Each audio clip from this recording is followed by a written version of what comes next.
Hey guys, you ever tried fly fishing? And today we're going to be tying a very simple, easy redfish crab. We're going to tie the Batman, and we're going to get started right now. Okay, so in the vise today I have a Gamakatsu B10S in a size 1. So I'm just going to start my thread and bring it back. And where I'm going to bring it back to is just about in front of my hook point here. I'm going to create a little thread bump. I'm going to use this to attach my bead chain eye, or not my bead chain eyes, excuse me, my heavy dumbbell eyes, and I have those in black and 5/32. So I'm just going to attach those on there. Push them up a little bit. Get them on there good. And then I'm going to hit it with some super glue so they won't move. Should go underneath. Okay. So just got to take some brush on super glue and hit those real quick so they don't go anywhere. A little bit underneath. The next thing I'm going to do here is grab some crystal flash, and I'm going to grab about 4 or 5 pieces and double them over.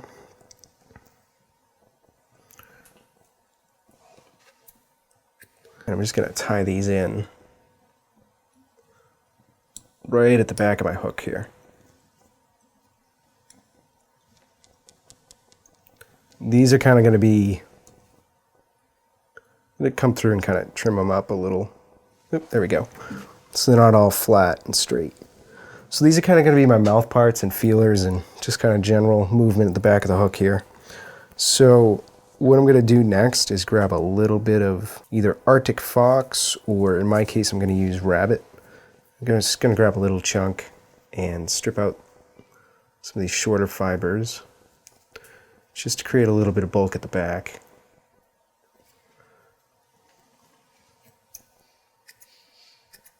Okay, so I'm going to tie this in,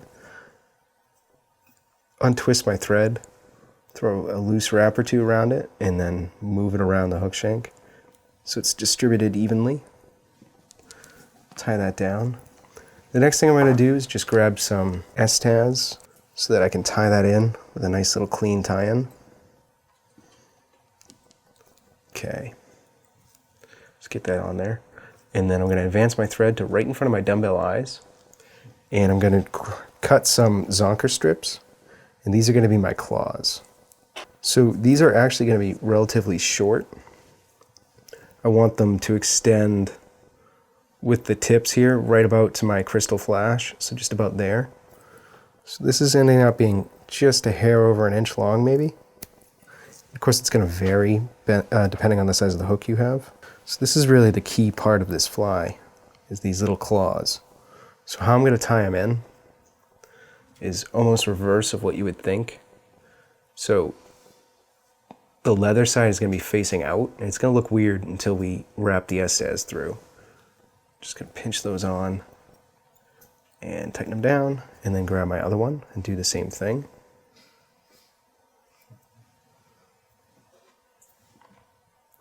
I'll tighten them down. Okay.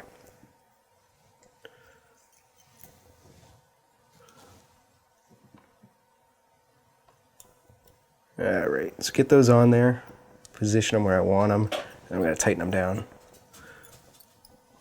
Okay, so I'm going to advance my thread and bring it all the way up to the eye of the hook, and then just leave it there.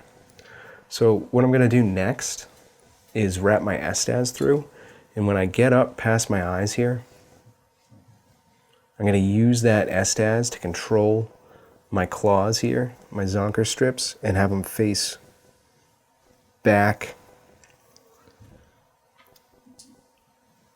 over these eyes. So I'm just going to take a wrap there, come around, and then right here is where I'm going to start to push them back.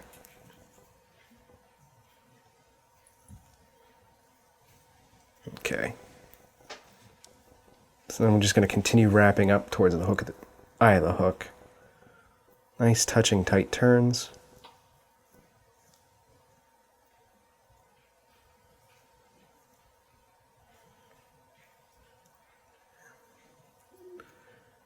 And then we're going to leave just a little bit of room behind the eye there. Tie that off. And then come in here and just trim out that little bit that's left. That's just about it. So you can see these kind of push against my dumbbell eyes, and you'll see they'll pop out when you pause, and when you strip, they'll come in. It's a very cool little fly. So I am going to add a weed guard to this because this is intended to be a bottom bouncing fly. So today I have like 25 Mason hard mono. For weed guards like this, I like to use anywhere between 20 and 30 pound. If I do a single weed guard, I like something more in the 50 pound range. So what I'm going to do is just fold this over and just give me something to tie in. Throw a couple wraps, a wrap in front there. I'm going to pull this up and tighten down. So I'm going to whip finish. I'm going to do my fine tuning of my weed guard with some UV epoxy. You can see this has got a little bit of memory to it, which is fine. So I'm going to grab my UV epoxy, and in this case I have Loon hard, or Loon in thick. So I'm just going to add this right between my weed guard. And then on my thread wraps, I'm going to come around to the underside too. Get that there. And that's fine if you're a little messy with it. Okay, so what I'm going to do is take my weed guard, position it where I want it, and then hit it with the UV light. And because I have the epoxy on there, it should hold it right where I need it. Get the underneath while I'm here. The next step is just going to be to grab your scissors and trim it with pretty much level with the hook eye. I mean the hook point. You can see that this has got a little bit of memory to it, but that's fine. That still works. And that's it. That's the Batman. Very cool, non-traditional pattern that you don't see too often. Give it a try. Make sure you hit like and subscribe. Hit the bell notification so you're notified of all of our future fly tying videos. Thanks for watching. We'll see you next time.